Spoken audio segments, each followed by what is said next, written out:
Drage udeleženke, dragi udeleženci, pozdravljeni na spletnem seminarju Digitalizacija kadrovskih procesov z eHRM. Seminar sodi v ciklus seminarjev, ki jih bomo izvedli v poletnih mesecih. Z njimi bomo lažje pričakali letošnji slovenski kadrovski kongres, ki bo 3. in 4. septembra v Portorožu. Na današnjem seminarju lahko aktivno sodelujete z zastavljanjem vprašanj preko funkcij chat ali Q&A. Na vaše vprašanja bomo odgovorili ob zaključku predavanja. Danes je z nami Nataša Dremelj iz podjetja Agitavit. Nataša ima več kot 15 let izkušenj s področja ravnanja z ljudmi pri delu. Specializirala pa se je za razvoj kadrov z upravljanjem uspešnosti preko razvojnih pogovorov in ciljnega vodenja. V Agitavit Solutions je zadolžena za vsebinski razvoj kadrovskega informacijskega sistema eHRM. Rešitev eHRM celovito podpre vaše delo z zaposlenimi. Na enem mestu združuje kadrovske procese, zaposlene in tehnologijo, s čimer je učinkovita podpora pri vodenju in razvoju zaposlenim ter vam tako zagotavlja konkurenčno prednost na trgu. eHRM posebej odlikuje njegova prilagodljivost vašim potrebam. Kadar v HR proces uvedete novo spremembo, se ji prilagodi tudi rešitev. Nataša, vabim te, da prevzameš zaslon in začneš s predavanjem. Super, Peter, najlepša hvala. Torej, da začnem s šeranjem zaslona, s tem, kar sem danes pripravila za vas. Takole, začnemo kar s prezentacijo. Dober dan vsem, ki ste se danes odzvali na tole povabilo. Mene zelo veseli, da tokrat pod okriljem Slovenskega kadrovskega kongresa oziroma Planeta GV z vami delim naše izkušnje in priporočila, kako se lotiti digitalizacije kadrovskih procesov.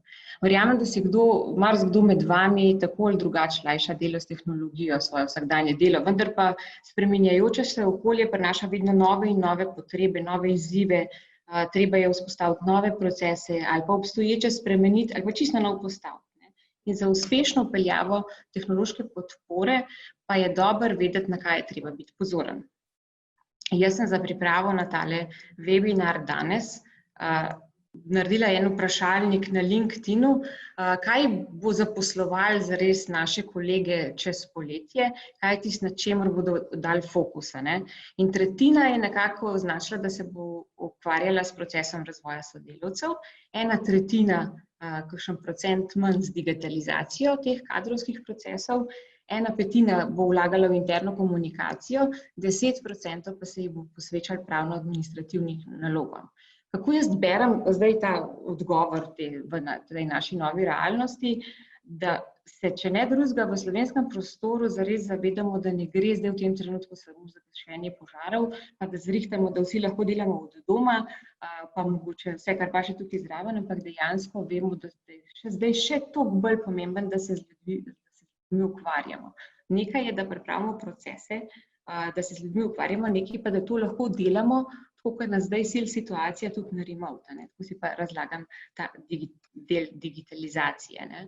Jaz verjamem, da če bi sama anketa dopuščala več odgovorov, da bi marsikdo, ki je označil prvi pa drugi odgovor, da gre za, da se bo ukvarjal ali z razvojem ljudi ali pa z digitalizacijo, odkljukal tudi interno komunikacijo.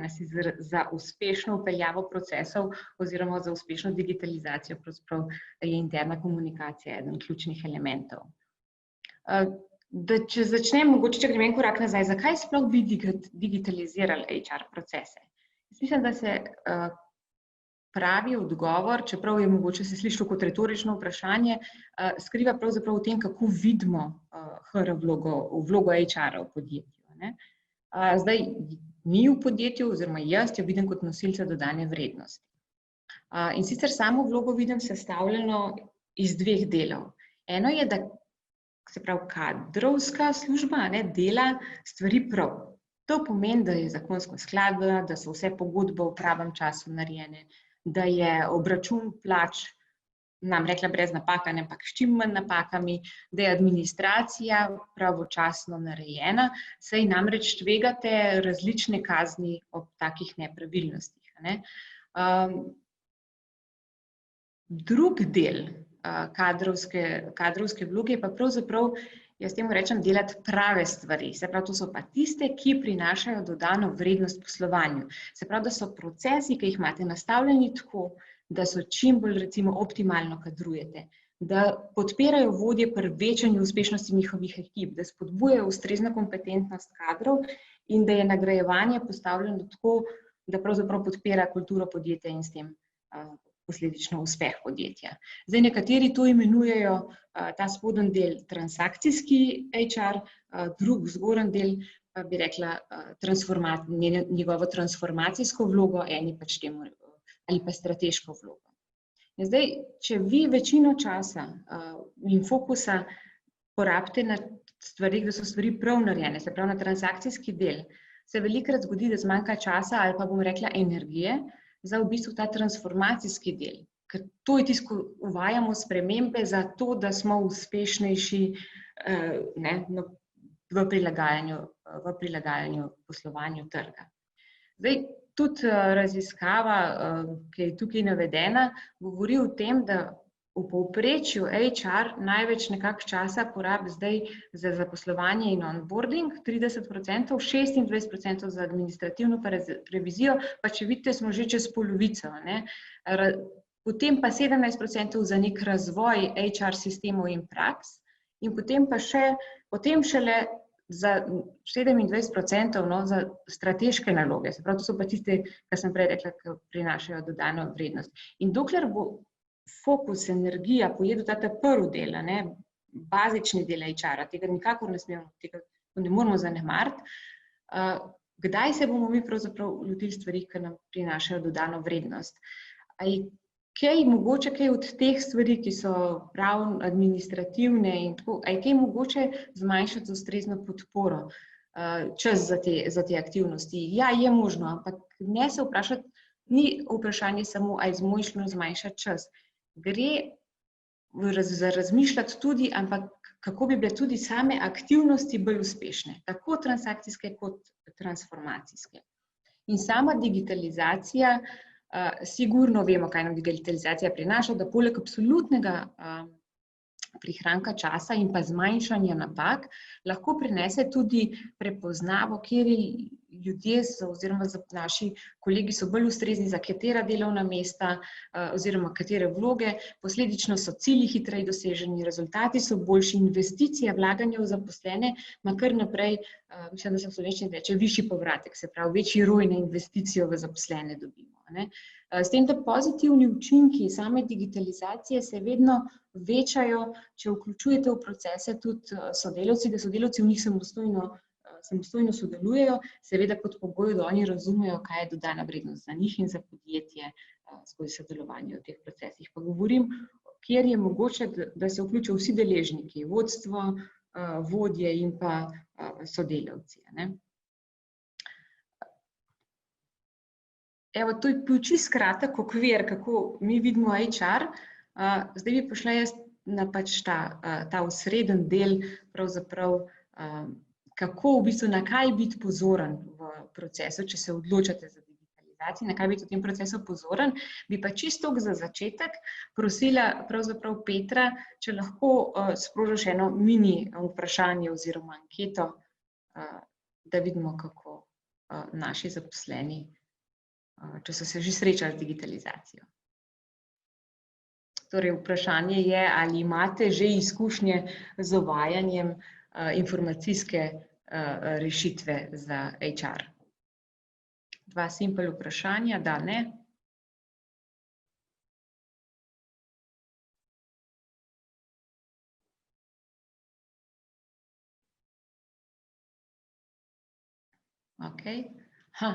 Okej, imamo 20% da, jaz se malo obračam stran, zaradi tega, ker se mi anketa prikazuje na drugem zaslonu, bom fokusirana z vami, in 80% ne. Prav super, tako da jaz verjamem, da boste marsikakšno koristno stvar dobili danes, nekaj poudarkov bom dala, upam, da vam bodo koristili, pa da se boste kmalu odločili za digitalizacijo. Zdaj, jaz sem priporočila strnila nekje v 7 točk, nekdo bi jih verjetno mogoče kako drugače postavil v kupčke. ampak dajmo pogledati, na kaj je treba biti pozoren. Velja pa to tudi, če razmišljate o digitalizaciji česa drugega, ne samo za HR, se zgodbe so zelo podobne med sabo. In sicer prvo je, da gledate na digitalizacijo, če se lotite kot celoto.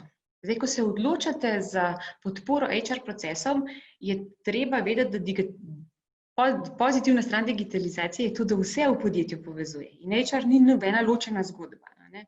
Vi imate mogoče že uporabljate dokumentni sistem, ali pa ga celo planirate, da ga boste, ali pa poročilni sistem. In v trenutku, ko se odloča digitalizacije, je fino, da vključite nekoga, ki ima ta overview v podjetju, kaj delate. Ker potem lahko z integracijo, ne samo, da si podprete ta proces, vi dejansko lahko dosežete sinergijske učinke teh različnih digitalnih rešitev, ki jih imate noter. Tako da ne se tega lotevati sami, pomagajte si, ne vem, lahko je to v večjih podjetjih imajo Chief Digital Officer je za to, nekje pa tudi ta vaš kolega z IT-ja, ki ima drugačen pogled kot vi, ki ga imate pogled na svojo problematiko. Ne? Povezujte digitalizacije med sabo.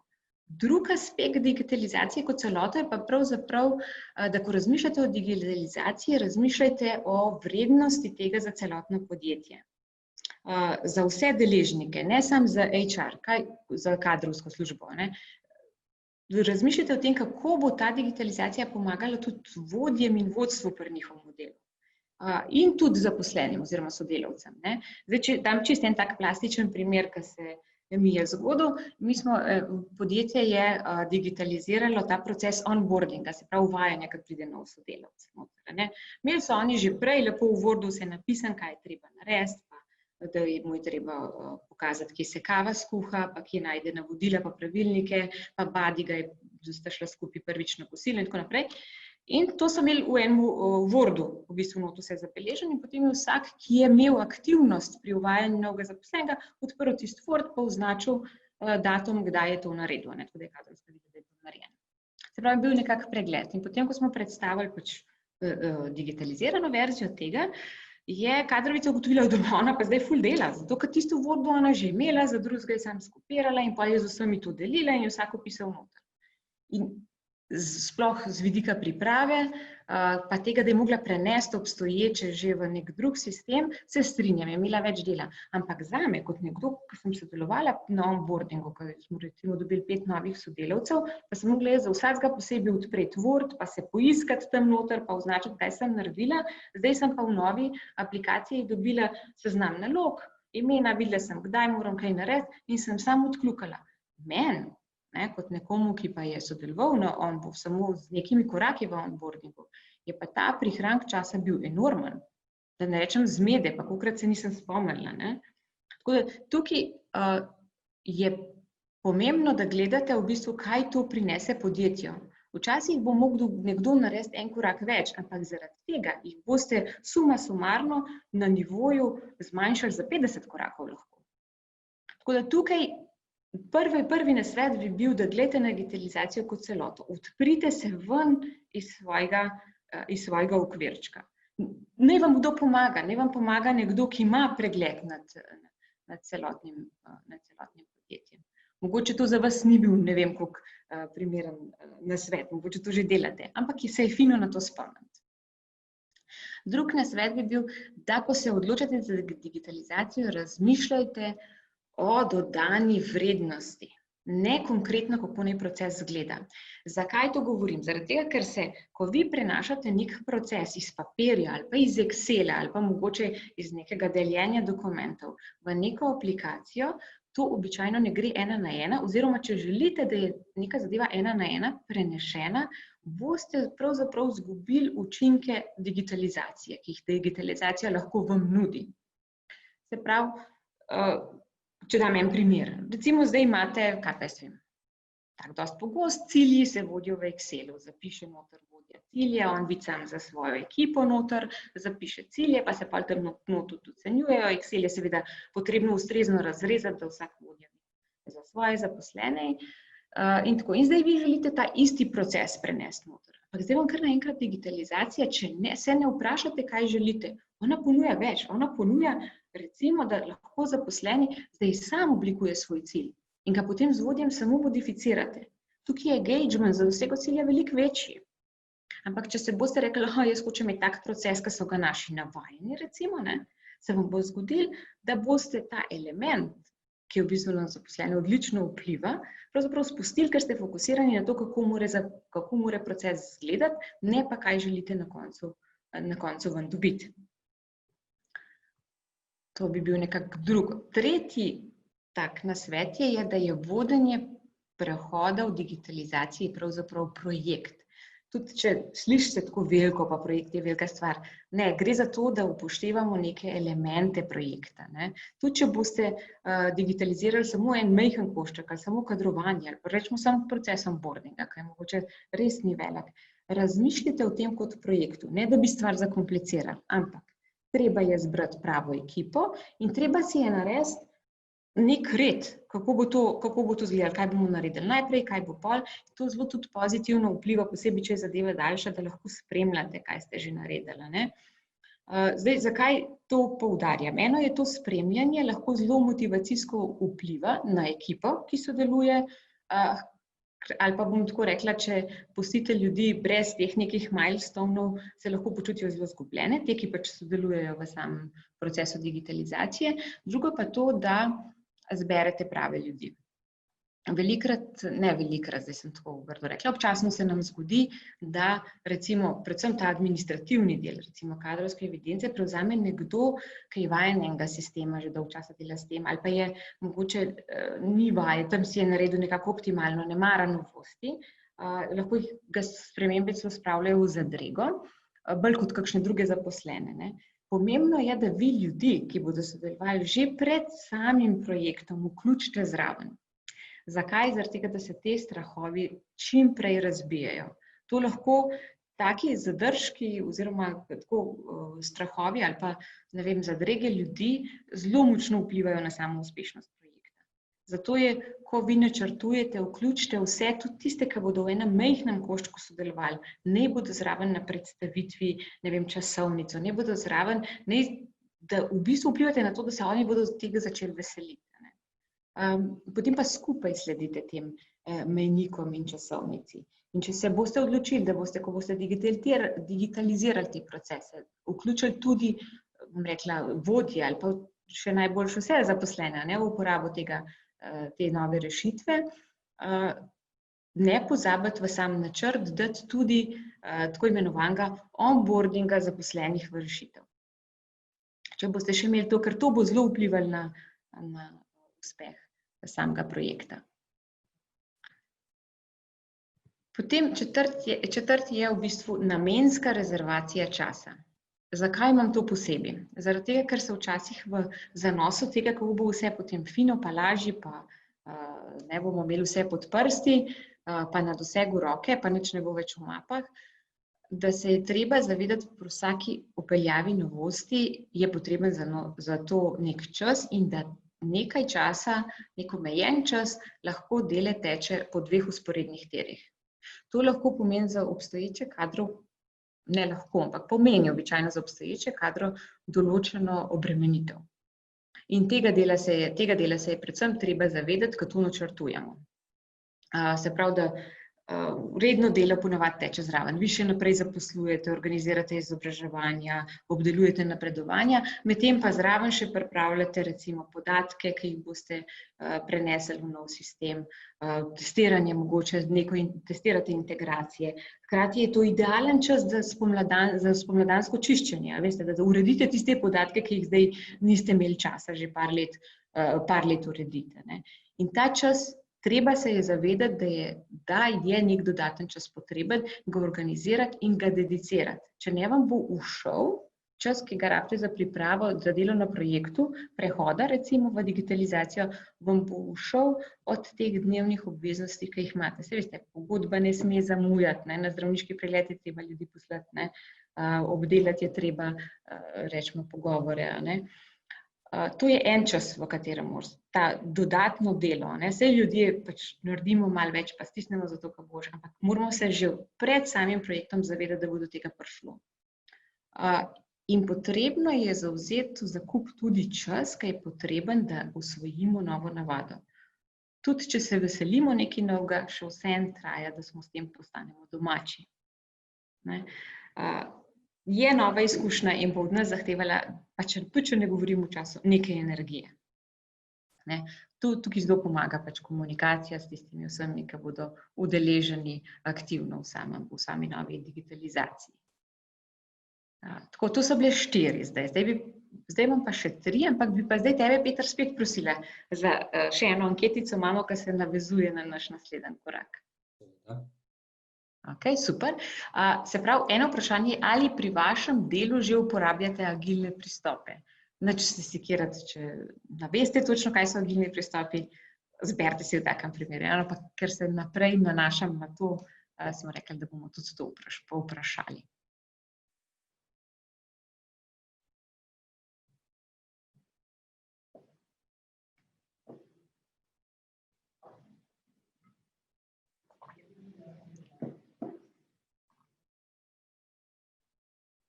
Ok.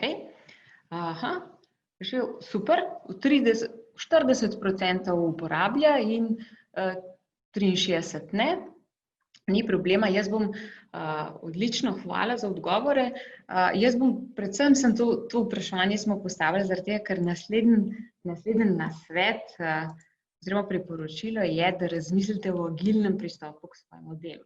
Lahko, da že delate tako, če pa ne, pa mogoče tele 3 točke sem izpostavila. Na prvem mestu, pa sem to že prej povedala, razmišljate o dodani vrednosti, ki jo bo digitalizacija prinesla. In si zapišite, kaj so tiste glavne stvari. Kaj je tisto, da bodo glavni cilji doseženi? Zakaj? Ker namreč v samem procesu digitalizacije je možno, da delate z nekim dobrim, recimo digitalizirate svoje poslovanje z odličnim produktom, kot je IHRM recimo, in dobite ogromno idej, kaj bi še lahko, pa to bi lahko tako. Ampak vas to časovno lahko začne odmikati od tistih glavnih stvari, ki jih hočete doseči. Tako da nekam si je treba dati tiste glavne cilje, dodano vrednost, pa najprej to doseči, pa potem se lotiti teh novih stvari, ki vzniknejo na začetku. Mogoče celo še enkrat preveriti, ali je res to taka dodana vrednost, ali smo samo v nekem trenutku toliko navdušeni. Lotevati se stvari postopno. Se pravi, najprej tisto, kar prinese največ dodane vrednosti in potem naslednje korake. Pri daljših projektih je tukaj treba biti pozoren tudi na to, da naredimo dovolj zgodaj neke quick wins oziroma hitre zmage. Se pravi, nekaj, kar nam zelo hitro lahko ali prihrani čas, ali neko dodano vrednost sodelavcem, ki bodo uporabljali te procese. Tukaj je fino jih temperati tako, zato da se čuti, da je živo, da se ne čaka predolg časa, kadar govorimo o daljših implementacijah. Če procese digitalizirate pa že z izdelanim produktom, pa toplo priporočam, da začnete čim prej uporabljati. Ne počakati, da boste vse zdigitalizirali, vse procese. Ampak tistega ste naredili, da čim prej spravite v življenje, zato da ga izkusite. Vi mogoče imate neko idejo, kako bi lahko bilo boljše, ampak šele, ko dobite pod prste, ko v živo zapeljete, boste res dobili tisto izkušnjo za samo, kaj vam je prinesla kaj vam prinaša digitalizacija. Zdaj bom dala en primer iz osebnega življenja, ko sva z možem kupila stanovanje in pa sem se odločila, kaj bova vse naredila, pa tukaj ploščice zamenjala, pa okna in seveda sva dala vgraditi komarnike na okna. Preden, ko sva kupovala stanovanje, so nam obstoječi lastniki rekli, dajte vidva najprej noter malo živeti, pa pol menjajta okna, komarnike in tako naprej. Ampak ne, da sva bila mlada, to vse bi hotela imeti tako, kot sva si zamislila. No, končni rezultat tega je bil, da imava komarnike vgrajene točno na napačnih oknih, ker ne odpirava na tisto stran, ampak se je izkazalo, da v bistvu zračiva prek drugih oken. Saj nič skrbeti, smo to pol rešili, ampak če bi midva zares upoštevala ta nasvet, pa nekaj časa najprej izkusila stanovanje, bi mogoče bili komarniki vgrajeni zdaj na pravih mestih. In je tako tudi pri sami digitalizaciji. Takoj, ko lahko dobite v roke nekaj, kar že dela, probejte. Probejte, še preden rečete, to manjka, pa to manjka, pa to manjka. Morate dobiti izkušnjo, ker je lahko drugačna od vaše predstave. Tudi če je narejen točno tako, kot ste si vi zamislili. Ko začnete uporabljati, je občutek in potreba lahko druga. To so te 3 točke so nekako tisti agilni elementi, ki bi si jaz želela, da stranka pač razmisli o njih, kadar delamo skupaj. Naslednje priporočilo bo celovito upravljanje te spremembe, change management. Jaz tukaj ne bi izgubljala preveč besed, ker je pač to nekaj, kar je standardna stvar vsakič, ko nekaj novega vpeljete. Jaz verjamem, da HR velikokrat vidimo, kako nam bo prinesla nova rešitev, neke tektonske izboljšave, prihranke, optimizacijo dela, kako bo to lažje za zaposlene. In pol včasih v tem navdušenju pozabimo pravzaprav se zavedati, da pravzaprav ne vidijo vsi tako. Nimajo vsi iste razgledne točke kot mi. Zaposleni se fokusirajo v svojo dobrobit, vodje to vidijo iz svojih žuljev in tega se moramo zavedati, ko v bistvu postavljajo karkoli novega delamo. Zdaj bo to digitalizacija procesa ali pa ne vem, nov proces. In tukaj sem nekako strnila v 3 točke, ki jih ne smemo spustiti. Eno je zavedanje odpora do spremembe, tudi če je nekaj novega zelo dobrega, tukaj bi dodala, in tudi samozavedanje odpora do spremembe. Mi smo lahko navdušeni, ampak bodite pozorni, včasih nas pa kakšna stvar vseeno malo odbije, pa niti ne opazimo. Tukaj malo samorefleksije je fino. Potem pravočasnost, ampak pravočasnost pri vključevanju ljudi. Da ljudi vključimo majčkeno, vsaj malo, preden jim vse damo na pladenj.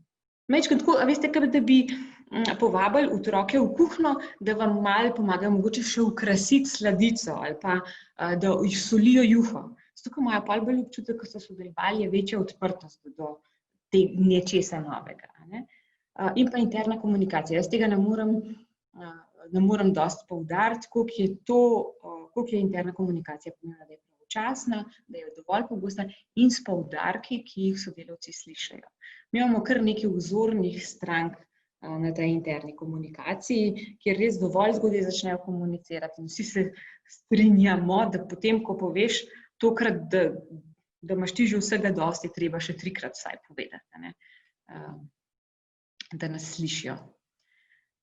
In še sedmo priporočilo je uvajanje sodelavcev oziroma onboarding sodelavcev. To je pravzaprav del change management, ampak tukaj leži velik del uspeha projekta. Vsak, ki bo sodeloval v digitaliziranih procesih HR, v novi recimo rešitvi, mora vedeti, kakšno on dodano vrednost tega, kaj je tukaj zame. Zdaj, kaj boste komunicirali, kako vi poznate svoje sodelavce, odvisno od vaše kulture, kaj sodelavce danes žuli, kakšne so potrebe. Fino se je v tem pozanimati že prej, preden se digitalizaciji sploh lotite. In če jim poveste, zakaj jih to sprašujete, se bodo počutili že vključene. Če ste večje podjetje, je pa nasvet bi bil tak, da vedno, kadar nekaj pripravite, date najprej uporabo eni manjši skupini. Ona vam bo potem dala neko povratno informacijo in potem, ko boste dali vsem ali pa večjim sodelavcem, vi lahko nagovorite že z odgovori, recimo, glede nagovorite nove sodelavce, ki bodo na novo začeli uporabljati, nagovorite že s tem, glede na to, kakšen feedback ste dobili od obstoječih. S tem boste močno vplivali na uspešnost projekta. Tam, kjer delamo tako, sem redko kdaj je bilo potreba potem, da je bilo treba proces popraviti ali pa kaj drugače narediti. Bolj je bilo to samo, da način komunikacije, kako plasiraš nekaj novega zaposlenim, je v bistvu tisto, ki je delal razliko pri samem uspehu projekta. Tako da, to bi bilo teh 7 točk. Jaz verjamem, da sem bila hitra, verjamem, da če boste jih upoštevali, vam bo marsikakšen ovink pri digitalizaciji prihranjen. Zdaj pa, ker smo ta glavnino današnjega dne povedali, pa Petra, mi je kakšno vprašanje, mogoče sem kaj izpustila, pa koga še kaj zanima. Ja, hvala, Nataša. Zdaj, v bistvu, super si povzela pristope, ko se sploh lotiti procesa digitalizacije. Je pa en izziv vedno, tisto, kaj prej kura ali jajce, in sicer rabi imeti podjetje procese definirane vnaprej, preden kupi rešitev neko, ali naj se tega loti vzporedno, ali kaj po tvojem tisto priporočilo? Tako, jaz vem, da se za podjetja se odločajo, ko bi nekaj želijo doseči, ne. Takrat, kar se tiče sodelovanja z nami, potrebe potem, da bi imeli že preddefiniran, kako naj proces izgleda, ki bi ga digitalizirali, ni potrebe. Kar pa je potrebno, je pa treba vedeti, kaj želi podjetje doseči. Ker potem mi v sami implementaciji pravzaprav pomagamo poiskati optimalen proces. To nam omogoča pač teh 15 let izkušenj, ki jih imamo, ne, da lahko predlagamo na podlagi pač tako, kot si na začetku povedal, mojih lastnih izkušenj, ker sem to pač počela kot v kadrovski službi, kot vodja kadrovske službe, in pa na podlagi teh različnih podjetij, s katerimi sodelujemo.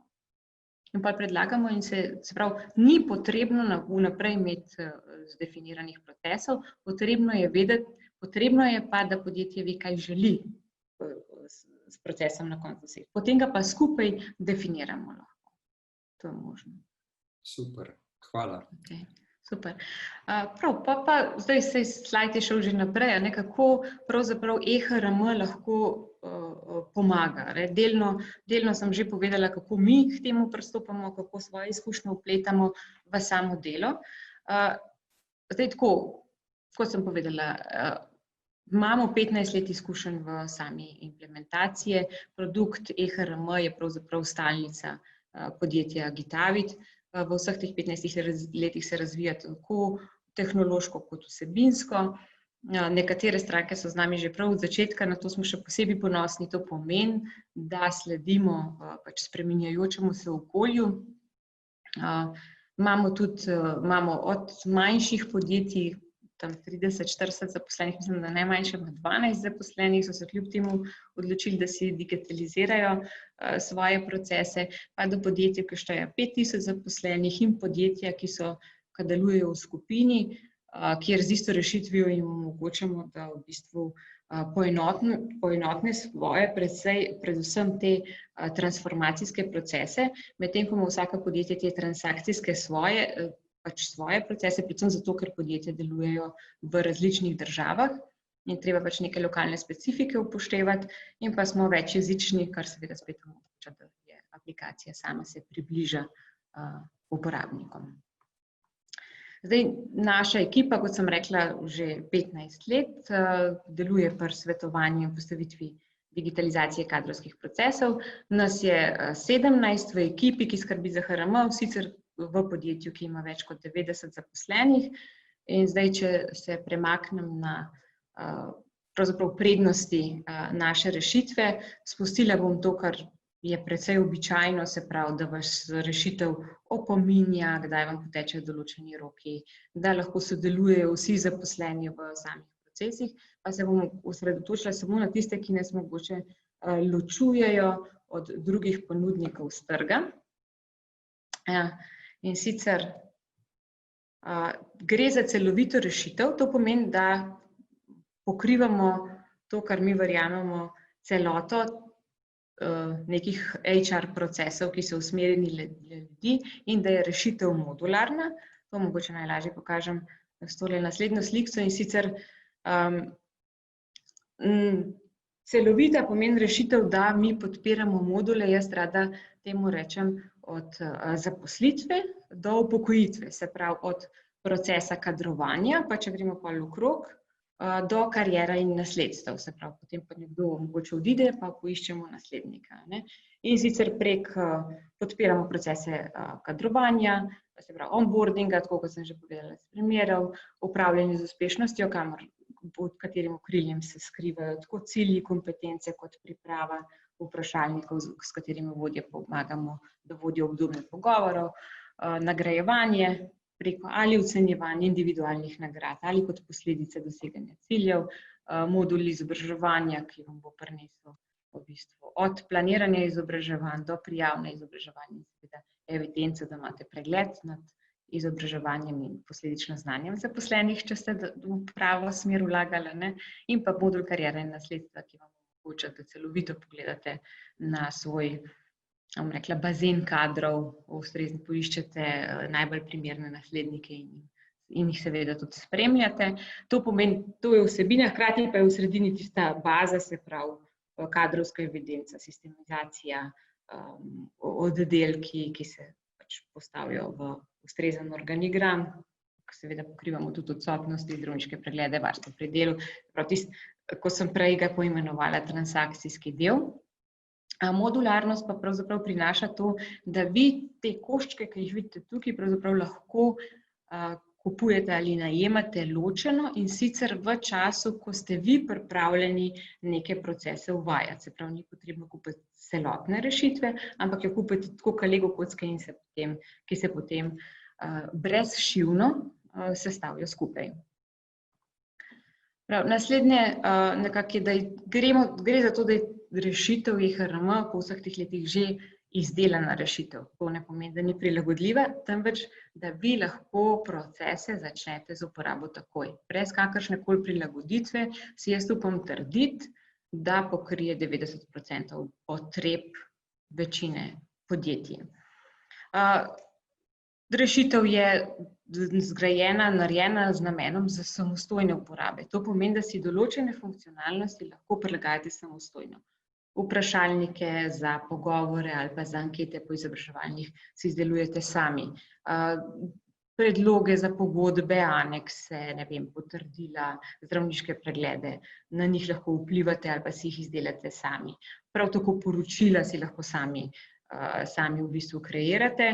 Na zelo enostaven način že obstoječa poročila si prilagoditev taka, ki vam odgovarjajo in vam največ povejo. Produkt oziroma rešitev EHRM se ponaša s prilagodljivostjo in sicer omogoča hitro prilagodljivost s vašim specifičnim potrebam. Kaj je tukaj v zadnji? Gre za to, da je sama aplikacija narejena konfigurabilno. To pomeni, da zato, da jo mi recimo vam omogočimo, da vi imate neko vnosno polje, pa bom jaz rekla, ne vem, številko noge vašega zaposlenega, da recimo, da tudi to potrebujete za delo, lahko v bistvu se to polje enostavno da s konfiguracijo brez posega v programsko kodo. To pomeni, da je hitro, za vas na koncu pomeni to cenovno, pravzaprav zelo veliko bolj dostopno. Dodatno je še, da skozi skrbimo za produkt. Seveda 15 let ne bi mogli biti s takim produktom na trgu, če ga ne bi stalno dopolnjevali in izboljševali. Ideje za dopolnjevanje izboljšave črpamo iz naših strank, s katerimi se dobivamo 2-krat letno, kjer si stranke med sabo izmenjajo izkušnje in se seveda tudi pogovorimo, kaj je tisto, kaj bi še želeli, da sama aplikacija podpre. In pa gre za to, da je to v celoti naša lastna rešitev, kar pomeni, da smo tudi sicer razvojno podjetje, kar pomeni, da če imate kakšne unikatne posebnosti, vam tudi to lahko podpremo. Še tehničen podatek ali dva, rešitev je lahko nameščena v oblaku ali pa na vaših lokalnih strežnikih, to je mogoče bolj podatek za vaš IT oddelek, hkrati pa imamo tudi potrdilo o varnosti SEQ-ja, ki je pač našo aplikacijo pregledal tako glede varnosti, glede vsebinskega vidika podatkov, se pravi, če je skladna z GDPR-om, kot z vidika tehnologije in pač imamo potrdilo o varnostni skladnosti.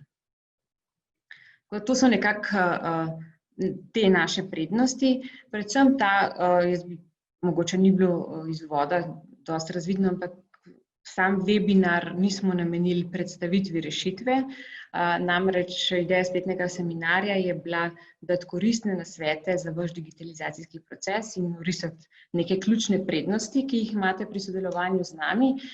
Če pa bi želeli izvedeti več o funkcionalnostih EHRM-ja, vas pa jaz vabim na poglobljeno predstavitev, ki v bistvu poteka na delavniški način, ki bo 22. julija.